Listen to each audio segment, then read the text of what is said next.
وفاداری کی قیمت۔ یہ کہانی مغلیہ دور کے ایک وفادار سپاہی احمد خاں کی ہے، جو بادشاہ کے خاص محافظوں میں شمار ہوتا تھا۔ وہ نہایت ایماندار، بہادر اور فرض شناس تھا۔ بادشاہ اس پر بے حد بھروسہ کرتا تھا اور اہم معاملات میں اس کی رائے لیتا تھا۔ ایک دن بادشاہ کے دربار میں سازشوں کا جال بنا جانے لگا۔ کچھ درباری احمد خاں سے حسد کرتے تھے اور چاہتے تھے کہ اسے راستے سے ہٹا دیا جائے۔ انہوں نے بادشاہ کے کان بھرنے شروع کر دیے کہ احمد خاں دراصل غداری کا منصوبہ بنا رہا ہے۔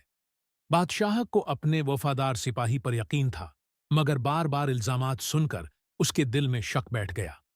ایک رات بادشاہ نے احمد خاں کو محل میں طلب کیا اور غصے میں آ کر پوچھا، کیا تم واقعی میرے خلاف سازش کر رہے ہو؟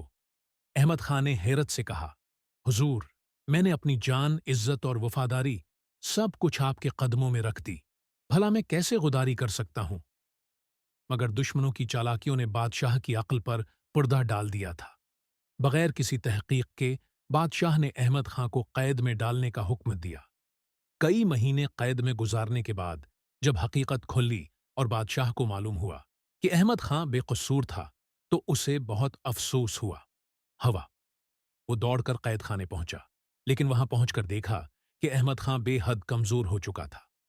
اس کی حالت دیکھ کر بادشاہ کی آنکھوں میں آنسو آ گئے۔ احمد خاں نے دھیرے سے کہا، بادشاہ سلامت، میری وفاداری کی یہی قیمت تھی؟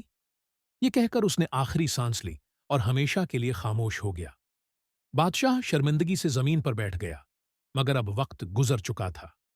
یہ کہانی ہمیں سکھاتی ہے کہ کسی کی وفاداری پر شک کرنے سے پہلے حقیقت جاننا ضروری ہے، ورنہ بعد میں صرف پچھتاوا ہی رہ جاتا ہے۔